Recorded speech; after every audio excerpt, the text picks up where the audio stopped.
જય જવાન।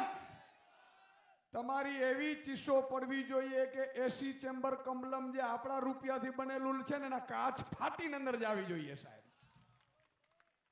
આજે કિસાન મહાપંચાયતમાં ઉપસ્થિત આપણા લોકલાડીલા ધારાસભ્ય માનનીય ગોપાલભાઈ ઇટાલિયા, માનનીય ચેતરભાઈ વસાવા, માનનીય સંગઠન મહામંત્રી અને સતત પાર્ટીની ચિંતા કરતા અને પોતાની સ્વાસ્થ્ય પણ સારું ન હોય તો રાત દિવસ પાર્ટી માટે મતતા એવા માનનીય મનોજભાઈ સોરઠિયા, રમેશ પટેલ, બિપિનભાઈ, રાજેશ શર્માજી, બહેન શ્રી ગોરીબેન, જયદીપસિંહજી, તમામ જિલ્લા પ્રમુખો, લોકસભા ઇન્ચાર્જ અને આપ સૌ લોકો મોટી સંખ્યામાં મિત્રો હું જોઈ રહ્યો હતો આટલા તડકામાં પણ આપ બેઠા છો અને હલવાનું નામ નથી લેતા એટલે મને લાગે છે કે હવે ભાજપના મૂળિયા ઉખડી ગયા છે। મિત્રો ભાજપે 30 વર્ષ આપણે લૂંટવાનું કામ કર્યું છે। હું તમને દાખલા સાથેની સાબિતી આપીશ। આજે દૂધના ભાવ ભાજપ આપતું નથી। તમને લાગતું હશે દૂધના ભાવ મળે છે બરોબર, દૂધના ભાવ પૂરતા નથી મળતા સાહેબ। આમ આદમી પાર્ટીની સરકાર આવવા દો, આજ બનાસ ડેરી લીટરે 10 રૂપિયા વધારે કરી દેશે, આની હું ખાતરી આપું છું સાહેબ। અને થઈ શકે એમ છે। એટલું નહીં, ઉત્તર ગુજરાતમાં એટલા બધા પશુપાલકો છે, ભાવ વધારાના નામે જ્યારે હક માંગવા જાય, એ દૂધસાગર ડેરી હોય, અન્ય ડેરીઓ હોય, એમાં ખેડૂતો ઉપર ગોળીઓ વરસાવવામાં આવે છે। મિત્રો પશુપાલકો ઉપર ગોળીઓ વરસાવવામાં આવે છે। આ કેમ આવું થાય છે? કારણ કે આપણે હંમેશા ભાજપને આંધળું મત આપીએ છીએ, એનું આ પરિણામ છે, એનું આ કારણ છે। મિત્રો અમેરિકાના ખેડૂતોને અમેરિકાની સરકાર વર્ષે 54 લાખ રૂપિયા સબસિડી આપે છે। કેટલી? જોરથી બોલો, કેટલી સબસિડી આપે છે? મિત્રો 54 લાખ રૂપિયા સબસિડી આપે છે અને આપણે ભાજપના નેતાઓ બધા ખાઈ જાય છે અને આપણે શું આપે છે? બાબાજીનું ઠૂલું આપે છે। મિત્રો એટલા માટે થઈને આપણે ગરીબ છીએ। એવું નથી કે આપણે ગરીબ છીએ। આ માતા બેન દીકરીઓ બેઠી છે, ભાજપ ધારે તો મહિને 10,000 રૂપિયા નાખી શકે એમ છે। આજ નરેન્દ્ર મોદી બિહારની બહેનોને મહિને 10,000 રૂપિયા ખાતામાં નાખી દીધા સાહેબ। મહિને 10,000 રૂપિયા તમારા ખાતામાં આવ્યા? કોઈના ખાતામાં નહીં આવે। કારણ કે અહીંયા એમને ખબર છે, ભાજપ વાળા મિત્રો અમને કહેતા હોય છે કે સુદાનભાઈ તમે ગમે એટલા બરોડા પાડો, તમે ગમે એટલી વાર જેલમાં જાઓ, તમે ગમે તેટલી વાર ચીસો પાડો, પણ આજ ખેડૂતો, બનાસના ખેડૂતો, બનાસના મજૂરો, બનાસના નાગરિકો અમને જ મત આપશે। મેં કીધું કેમ? તો કે અમે અમારી જ્ઞાતિના આગેવાનો જે મજબૂત છે એને ભાજપના દલ્લા બનાવી દીધા છે। આ વાત સાચી છે? મેં કીધું ઈ કઈ રીતે? તો કે એમને અમે કોન્ટ્રાક્ટ આપી દઈએ, રોડના કોન્ટ્રાક્ટ આપી દઈએ, બ્રિજના કોન્ટ્રાક્ટ આપી દઈએ, દૂધના મંડળીઓના કોન્ટ્રાક્ટ આપી દઈએ, ટેકાના ભાવના મગફળી ખરીદવાના, જીરા સહિતની જે જણસ છે એ ખરીદવાના કોન્ટ્રાક્ટ આપી દઈએ છીએ। આના કારણે બનાસના ખેડૂતો ભરમાઈ જાય છે મિત્રો ભાજપની ચાલમાં। મિત્રો હું આપને કહેવા આવ્યો છું, ભાજપ તમારા જો બાળકોને સારું શિક્ષક નહીં આપે, શિક્ષણ નહીં આપે ને શિક્ષક નહીં આપે। જે પણ સ્કૂલોમાં તમે જાઓ એટલે 5 ધોરણ હશે, 8 ધોરણ હશે, 10 ધોરણ હશે, માત્ર 2 જ શિક્ષક હશે, છે કે નહીં? પણ મિત્રો ચિંતા એ વાતની છે કે એ 2 જ શિક્ષકો હોય અને એના જ બાળકો ભાજપ ભણવા ન દે, ભણાવવા ન દે, છતાંય જ્યારે ઈ વાલીઓ, બાળકોના વાલીઓ ભાજપનું કમરનું બટન દબાવીને આવે છે ને ત્યારે અમને દુઃખ થાય છે કે શું કામ આવું કરતા હશે। મિત્રો આજ ખેડૂતોને ભાવ ન આપવામાં આવે, આ ખેડૂતોને સબસિડી ન આપવામાં આવે। મિત્રો 20 વર્ષ પહેલા યાદ કરો, આ બનાસના તાલુકાઓ, અમરાભાઈને બધાને ખબર છે, અહીંયા હરિયાળી હતી। હવે મિત્રો 1000 ફૂટ સુધી પાણી નથી અને છતાંય ઈ જ ખેડૂતો ફરીથી ભાજપનો બટન દબાવવા જાય ને ત્યારે ભાજપ પણ આપણે મૂર્ખ સમજીએ છીએ સાહેબ. અને એટલા માટે આ સમસ્યા ઊભી થઈ છે. એટલું નહીં, એનાથી મોટી વાત કરું આપણે કે મિત્રો જે ખેડૂતને ગોળીએ વરસાવવામાં આવે, ખેડૂતને પશુપાલકોને ગોળીએ મારવામાં આવે, છતાંય એમનો પરિવાર ભાજપથી ડરીને ભાજપને મત આપે ત્યારે આપણે દુઃખ થાય છે કે આને કોણ બચાવી શકશે. એવું નથી કે આપણે આ ગરીબ છીએ, ગરીબ એટલા માટે છીએ 30 વર્ષથી એક જ સરકારને મત આપીએ છીએ. પણ મિત્રો એકવાર નક્કી કરી લ્યો, ભાજપને એકવાર કાઢો અને ઝાડુને લાવો, હું તમને ખાતરી આપું છું બીજા 5 વર્ષ પછી 32માં તમારી પાસે મત માંગવા આવીશું ને ત્યારે તમે 4 વ્હીલ લઈને આવશો. આ હું ગેરંટી આપું છું. પણ એના માટે સરકાર બદલવી પડે. આપ રાજસ્થાનમાં જાઓ, દર 5 વર્ષે કરદા બદલી નાખે, બીજે બધે જાઓ દર 5 વર્ષે બદલી નાખે. અને મિત્રો હમણાં સરકારે એક જાહેરાત કરી છે, 15 વર્ષ જૂની ગાડી નહીં ચલાવવાની, yani કે રોડને નુકસાન થાય. અને આપણે 30 વર્ષનો કરદો કન્ટિન્યુ રાખ્યો સાહેબ. હવે તો તમને મને શરમ આવવી જોઈએ.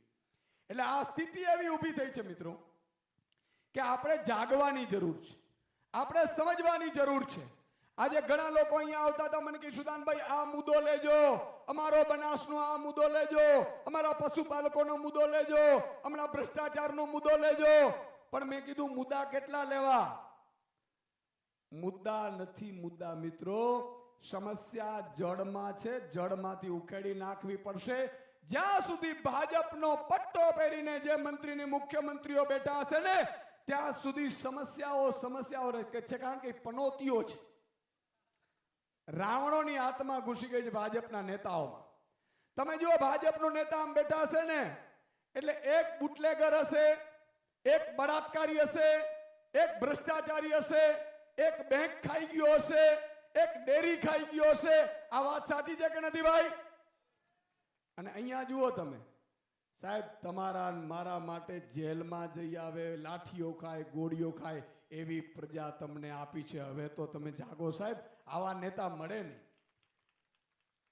મિત્રો આપણે દીકરી આપીએ ને, દીકરી તોય 5 વખત વિચારીએ કે દીકરો શું કરે છે ભાઈ, કેટલા કમાય છે, નોકરી કરે છે કે નહીં, બરોબર મમ્મી પપ્પા શું કરે છે, આવું બધું પૂછીએ છે કે નથી પૂછતા? તો મિત્રો કદાચ દીકરી તમને એવાને આપી દો જે દારૂડિયો હોય, ફતનીઓ હોય, બરોબર, તો એક દીકરીનું ઘર બરબાદ થાય. પણ તમે એક મતદાન કોઈ બીજા એવાને આપશો ને તો મિત્રો આખો બનાસ ને આખા ગુજરાતની પથારી ફરી ગઈ. તમે જુઓ આજે અમારી માતા બહેનો બેઠી છે. મારું મિત્રો સપનું છે કે દર મહિને અમારી માતા બહેન દીકરીઓ હોય, એના બેંક એકાઉન્ટ ખોલેલા હોય, દર મહિનાની 1 તારીખ થાય એટલે જેમ સરકારના કર્મચારીઓને ખાતામાં પગાર આવે એવી મારી ગરીબ માતા બહેનોના ખાતામાં રૂપિયા પડે ને એવું આપણું સપનું સેવ્યું છે સાહેબ. શું કામ? કે માતા બેન દીકરી મિત્રો ગમે તેટલા સમૃદ્ધ હશે, એના દીકરી કલેક્ટર હોય, એની એ દીકરી એન્જિનિયર હોય, એ દીકરી ડોક્ટર હોય, પણ જન્માષ્ટમી કરવા આવે, દિવાળી કરવા આવે ત્યારે એક ગરીબ માતા, વિધવા માતા, એ ભલે પોતાની દીકરી કલેક્ટર હોય પણ ખિસ્સામાંથી 50 રૂપિયા કાઢીને એને આપવાની બહુ હરખ હોય છે, માના રૂપિયા. વાત સાચી છે કે નહીં? આ આપણો વ્યવહાર છે. પણ મિત્રો જ્યારે માં ખિસ્સામાં હાથ નાખે ત્યારે માની પાસે 1 રૂપિયો ન હોય ને અને દીકરાઓ બિચારા કમાતા ન હોય ત્યારે એ માતાને એટલો અફસોસ થતો હશે. આવી 2 કરોડ માતાઓને હું કહેવા માંગુ છું કે તમારે ચિંતા કરવાની જરૂર નથી. તમારા ભાઈ આવી ગયા છે, એકવાર સરકાર બદલો, તમારે કોઈની પાસે માંગવા નહીં જવું પડે એવી અમે ખાતરી આપી છે. દર મહિને મહિલાઓના ખાતામાં એક એમાઉન્ટ પડશે કે જેથી મારી માતા બેન દીકરી સન્માનની સાથે જિંદગી જીવી શકે સાહેબ. આ આપણું સપનું છે. મિત્રો ખેડૂતોને મારે ઉદ્યોગપતિ બનાવવા છે. ભાજપ કૂદી પડ્યા, વિડિયા બનાવવા નહીં. ઈશુદાનભાઈ ઉદ્યોગપતિની વાત કરે છે, ઉદ્યોગપતિની વાત કરે. ઉદ્યોગ અલા તમારા ઠોઠાઓ, તમે અભણની પ્રજા છો, અમે ભણેલા ગણેલા છીએ. તમે કરડા કરનારા છો, અમને આવડત છે. મેં સાહેબ 16 વર્ષ પત્રકાર તો કર્યું છે, મેં એક વિભાગમાં સ્ટોરી કરી છે. હું આદિવાસીઓની સમસ્યાની મને ખબર છે, દલિતોની સમસ્યાઓની ખબર છે, મને ઉત્તર ગુજરાતના સમસ્યાઓની ખબર છે, મને સૌરાષ્ટ્રના સમસ્યાઓની ખબર છે. સાહેબ એક વિસ્તાર એવો નથી ગુજરાતમાં કે જ્યાં હું ખૂણે ખૂણે ફરીને મેં કામ ન કર્યું હોય. અને એટલા માટે કહું છું, કેમ ઉદ્યોગપતિ બની શકે ઈ તો 27ની ચૂંટણીના 2 મહિના પહેલા જ જાહેર કરીશું. તો આ કોડાઓ પાછા ચોરી કરી જાય, આઈડિયા ચોરી જાય ભાઈ. આ આઈડિયાના રૂપિયા છે ભાઈ, બુદ્ધિના રૂપિયા છે, બરોબર કે નહીં? પણ મિત્રો હું એક ઝલક આપું છું શું થઈ શકે. આજે અમારું બનાસ છે, બનાસમાં હજારો ખેડૂતો છે. જો અમેરિકા 54 લાખ રૂપિયા વર્ષે સબસિડી આપી શકતું હોય અને ગુજરાતમાં ખેડૂતોને પૂરતા ભાવ મળે, ગુજરાતમાં 3 ઉપજ લઈ શકે એવી વ્યવસ્થા મળે, એપીએમસીમાં જે કરડા કરે છે એ કરડા ન કરવામાં આવે, એના ઘરેથી પૂરતા ભાવમાં એમએસપીના ભાવેથી ખરીદી કરવામાં આવે, અને ખેડૂત છે જેમ આદિવાસી સમાજમાં આદિવાસી કાયદાઓમાં અહીંયા ગુજરાત ભાજપ સરકાર પાલન નથી કરતી. પેસા એક્ટ લાગુ હોય મિત્રો, અહીંયા કરતી નથી, બરોબર ને? અનુસૂચિ 5 ને પેસા એક્ટ ને. એવી જ રીતે આખા ગુજરાતમાં આપણે ગ્રામ સભાને એવી સત્તા આપીશું કે કલેક્ટર કે મુખ્યમંત્રીના બાપની તાકાત નથી કે ગામડાના ખેડૂતને પૂછ્યા વિનાના ખેતરમાં ઘૂસી શકે. સાહેબ આ વ્યવસ્થા આપણે પેદા કરવી છે. અને મિત્રો એનાથી અટકવું નથી. આપણે તમને સન્માન ને સાચી આઝાદી આપવી છે. કઈ રીતે સાચી આઝાદી મળે? આજે તમે અહીંથી જાઓ, પોલીસ વાળા રોકે તો તમે બિચારા થાકી જાઓ છો કે નહીં? ખિસ્સામાંથી રૂપિયા આપી દે કે નહીં?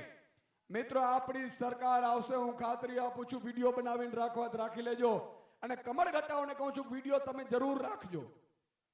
મને ખબર છે એ પ્રશ્ન પૂછવા પાછા અમને આવશે. એના બાપોને 30 વર્ષથી આ પૂછવા પાછવા ત્રેવડ નથી. જો 30 વર્ષથી આ તમારા કમળગટ્ટિયાઓને પ્રશ્ન પૂછ્યા હોત ને તો અમારે રાજનીતિમાં આવવાની જરૂર ના પડત. ખદડાઓ. પણ હું કહેવા માંગુ છું મિત્રો કે મારી માતા બેન દીકરી જતી હોય સ્કૂટીમાં, માની લો કે હેલ્મેટ નથી, સીટ બેલ્ટ નથી પહેર્યો, પીયુસીઓ નથી, વાહનોને રોકે, હરસંઘવી ટાર્ગેટ આપે કે ગરીબોના સાંજે મને આટલા લૂંટીને આપો. પોલીસને એવી કોઈ સત્તા આપવામાં આવશે નહીં. પોલીસ રૂપિયા તમારી પાસેથી લઈ શકે. સાહેબ ખેલ ખતમ. પોલીસ અમેરિકાની જેમ માત્ર રક્ષણ કરે, માત્ર સુરક્ષા કરે. માત્ર પોલીસ આવે એ પોલીસનું કામ રક્ષણ અને સુરક્ષાનું છે.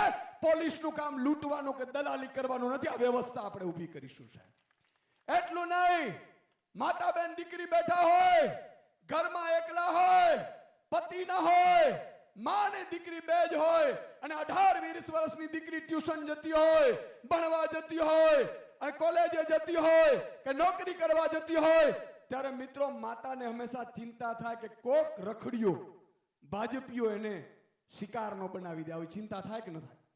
અને મિત્રો આજે શું થાય છે? ભાજપનો મંત્રી હોય, ભાજપની નેતાઓ હોય, દીકરીઓને ભગાડી જાય, દીકરીઓને હેરાન કરે, દીકરીઓનું શોષણ કરે. પોલીસ સ્ટેશને માતા જાય, માતાનું કોઈ સાંભળે નહીં. માતા દર ધક્કા ખાય, દીકરીને પીખી નાખ્યા નાલાયકો, છતાંય પોલીસ ફરિયાદ નથી લેતી. આ વાત સાચી છે? આ વાત સાચી છે? મિત્રો આપણે સરકારમાં એવી વ્યવસ્થા પેદા કરીશું કે મારી માતા બેન દીકરી હોય, દીકરી છેડતી કદાચ કોઈએ કરી હોય, એ મંત્રી કે મુખ્યમંત્રીનો દીકરો હોય, દીકરી ઘરે આવીને માતાને વાત કરી કે મમ્મી આજે મારી સાથે આ વ્યક્તિએ અભદ્ર વ્યવહાર કર્યો ની મંત્રીનો દીકરો છે. અને મિત્રો માતા ખાલી મિસકોલ મારવાનો, અને મિસકોલ મારે અને ઓનલાઈન FIR નોટ થઈ જાય, અને બીજા દિવસનો સૂરજ ઉગે ત્યાં મંત્રી હોય, મુખ્યમંત્રી હોય કે મંત્રીનો દીકરો હોય, જેલમાં હોય ને આવી વ્યવસ્થા પેદા કરવી. સાહેબ તમારે કોઈને ફોન કરવાની જરૂર નથી કે સુદાન ગઢવીને ફોન કરીએ, ગોપાલ ઇટાલિયાને ફોન કરીએ, ચેતર વસાવાને ફોન કરીએ. કોઈને ફોનની જરૂર નથી. સાહેબ સરકાર એવી લાવવી છે, શાસન એવું લાવવું છે, આઝાદી તમને અપાવી છે. અત્યારે આઝાદી નથી, યાદ રાખજો તમે. અત્યારે માનસિક આપણે ગુલામી છીએ. કોના ગુલામ છીએ? તમે જાઓ તો પોલીસ બીવડાવે, પોલીસ ડરાવે, સરકારી કચેરીએ ધક્કા ખાય. આવું થાય છે કે નથી થતું? મિત્રો, આપણી સરકાર આવશે, કોઈએ સરકારી કચેરીમાં જવાની જરૂર નથી. તમે ખાલી મોબાઈલમાંથી મિસ કોલ મારજો કે મારે આવકનો દાખલો જોઈએ છે, મારે 7 બાર જોઈએ છે, મારે આ દાખલો જોઈએ છે. બીજા દિવસે સરકારી કચેરી વાળો તમારા ઘરે આવીને આપી જશે. આ વ્યવસ્થા પેદા કરવી છે. મિત્રો, આનાથી અટકવું નથી. એટલે આ ભાજપ વાળાને ખૂંચીએ છીએ આપણે કણાની જેમ. ભાજપ વાળા અમને મારવા માંગે છે, જેલમાં પૂરવા માંગે છે, ખતમ કરવા માંગે છે. શું કામ? કે એકવાર અમે સરકારમાં આવી ગયા અને આ વ્યવસ્થા લાવી દીધી તો મિત્રો ભાજપ વાળા ક્યારેય જિંદગીમાં સત્તા પર નહીં આવી શકે. એને ડર છે. અને એનાથી મોટું ડર ઈ છે કે ભાજપના નેતાઓ જે 5-5 હજાર કરોડની સંપત્તિ ભેગી કરીને બેઠા છે, એને ખબર છે કે આ નવયુવાનો સરકારમાં આવ્યા તો સાહેબ અમારી સંપત્તિ પ્રજાને પાછી આપી દેશે. એને બીક છે ને, એટલા માટે. આજે મને ડોક્ટર રમેશ કહેતા હતા, આ મંડપ છે ને મિત્રો, આ મંડપની વ્યવસ્થા આપણે નક્કી કરી હતી. સાંભળજો, મંડપ પડા ભાઈએ રાત્રે ના પાડી દીધી ભાજપના દબાણથી કે હું મંડપ નહીં ખોડું. કારણ કે આમ આદમી પાર્ટીની કિસાન મહાપંચાયત છે, આમ આદમી પાર્ટીના યોદ્ધાઓ આવશે, એ લોકોને જાગૃત કરશે, લોકો જાગૃત થશે, અમારી સભાઓમાં પછી નહીં આવે, અમારાથી ભરમાવશે નહીં, અને પછી અમારી સરકાર જાશે તો અમારે જેલમાં જવું પડશે. એટલા માટે થઈને મંડપ વાળાને ધમકી આપી. બોલો, મંડપ ન ગોઠવાઈ દીધા. આ ડર છે. પણ મિત્રો, આપણે એવી પણ વ્યવસ્થા કરવી છે. અહીંયા માતાબેન દીકરીઓ બેઠી છે. આજે આપણે રાશન મળે છે ને, રાશન કેટલા લઈએ છે? હાથ ઊંચો કરજો. મહિને રાશન મળતું હોય, લાઈનમાં જવું પડે છે, તમારે મહિને લાઈનમાં ઊભવું પડે છે. દર વખતે રાશન વાળા એવું કે આ વખતે તેલ નહીં આવ્યું, ઉપરથી બંધ છે, ખાંડ નથી આવી, ઉપરથી આવ્યું નથી, આવું કે છે ને. મિત્રો, આમ આદમી પાર્ટીની સરકાર આવશે, હું તમને ખાતરી આપું છું કે તમારે ક્યારે રાશન લેવા જવું નહીં પડે. તમારે મહિને પેકિંગ કરી અને સરકારી નોકરો તમને રાશન ઘરે આવીને આપી જશે. આ વ્યવસ્થા પેદા કરીશું. આવું જોઈએ છે? કેટલાને જોઈએ છે? હાથ ઊંચો કરે એટલે મને ખબર પડે. આવું જોઈએ છે? આવું જોઈએ છે?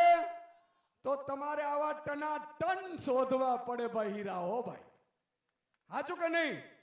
જો 2 રસ્તા છે, કાં બુચસિયાઓને પસંદ કરો જે ચૂંટણી ટાણે રૂપિયા આપી, દારૂ આપી, ભજીયા ખવડાવી, જ્ઞાતિના આગેવાનને ફોડી અને મત લઈ જાય અને પછી 5 વર્ષ તમને ને મને બૂચ મારી દે. અને કાં એવા પસંદ કરો કે સાહેબ કાંઈ ન હોય પણ છતાંય દિલના સાફ હોય, ઈમાનદાર હોય, નિષ્ઠાવાન હોય અને તમારા અને મારા માટે ગોળી ખાવા તૈયાર હોય ને એવા નેતાઓને પસંદ કરો સાહેબ. આજે બનાસની હાલત જોઈ અને મને મતલબ દુઃખ લાગે છે. આજે અહીંયા પાણી નથી પહોંચતા, ડેમોમાંથી પાણી છોડવામાં નથી આવતા, એપીએમસીમાં લૂંટ ચાલવામાં આવે છે, આ ઊંઝા એપીએમસીમાં રિંગ કરવામાં આવે છે, ખેડૂતોને ઓછા ભાવ આપવામાં આવે છે. આ બધી સમસ્યાનો એક જ ઈલાજ છે, ગુજરાતમાં સરકાર બદલો, ભાજપને મારો લાત, ઝાડુને આપો સાથ. શું સૂત્ર બોલું છું? ભાજપને મારો લાત, ઝાડુને આપો. જોરથી બોલો, એમ નહીં ચાલે ભાઈ. કમલમમાં અવાજ પહોંચવું જોઈએ, ગાંધીનગર. બોલો જોરથી. ભાજપને મારો લાત, ભાજપને મારો લાત, ઝાડુને આપો સાથ. બોલો પાકો. તો હવે તમારે છેલ્લું 10 સેકન્ડમાં કહી દઉં, એ કામ કરવાનું છે. તમે તો આવ્યા, તમને ગમ્યું, તમને ખબર પડી કે સરકાર આવી હોવી જોઈએ, તમે નક્કી કરી લીધું, પણ તમારા દેરાણી જેઠાણી, તમારો વેવાઈ, તમારો ભાઈ હજી ભાજપમાં મુંડાય છે, કોંગ્રેસમાં મુંડાય છે, એને ખેંચવા પડશે. બોલો, આટલું કરવાનું છે. એક વ્યક્તિએ 25 જે ભાજપને કોંગ્રેસમાં આપણા સગા સંબંધીઓ છે ને એને લાવવાના છે. અને માની લો વેવાઈ હોય તો, દીકરી આપી હોય તો, તો દીકરી આપી હોય તો આપણે કહેવાનું કે ભાઈ ભાજપમાં છો તો દીકરીના વ્યવહાર અમે કાપી નાખીશું, આવી જાઓ આમ આદમી પાર્ટીમાં. ભાઈ આવું કરવું પડશે. અમે જેલમાં જઈએ, ગોળી ખાઈએ, તમે હારો વ્યવહાર ભાજપમાં ફરતો હોય તો એ સારું ન લાગે. સરકાર નો બન્યો ભાઈ, અને સરકાર ટૂંકી જોતી જ નથી ભાઈ. 150 સીટો સાથે જોઈએ એટલે કોઈ બ્લેકમેલિંગ ન કરીએ.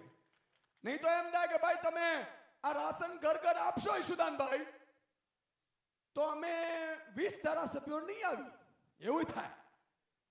આપણે એવું જોતું નથી. 150 સીટો સાથે એન્ટ્રી કરવાની છે વિધાનસભામાં. બોલો મંજૂર છે? અને પછી જો આ કામ ન થાય તો તમારું જૂતું ના અમારા બધાના માથા, બધાને ઠોકવાના. છૂટ જાહેરમાં કહું છું. આવી કોઈ ગેરંટી આપે ભાઈ? કોઈ આપે? અને નરેન્દ્ર મોદીની નથી, અરવિંદ કેજરીવાલ ની, સુદાન ગઢવીની ગેરંટી છે. નરેન્દ્ર મોદીની ગેરંટી હતી 15 લાખ આપીશું. લે મારો હારો એ કે ધોલેરા સ્માર્ટ સિટી બનાવીશું. હમણાં ધોલેરા ગયા, કાંઈ નહીં. સ્માર્ટ સિટી તો શું, સ્માર્ટ ભાઈ ગામે નથી મળતું હારું. અને એટલી ભાકા પોદારી કરતા હતા, ખબર હતો વચ્ચે સદભાવના યાત્રા કરી હતી, બનાસમાં આવ્યા હતા. મિત્રો કેટલા આપું? ભાઈઓ બહેનો તમે બોલો, કેટલા આપું? 200 કરોડ, 500 કરોડ, 1000 કરોડ, લે 1500 કરોડ. ક્યાં? મારા હારા ગટિયાઓ ખરેખર ગજબ ના જો. આપણે એમ થાય કે યાર આ ભગવાનથી પણ ડરતા નહીં હોય. મને એવું લાગે છે કે આ બધાને પાછું ભૂંડ થઈને આવવું છે આપણા ખેતરોમાં.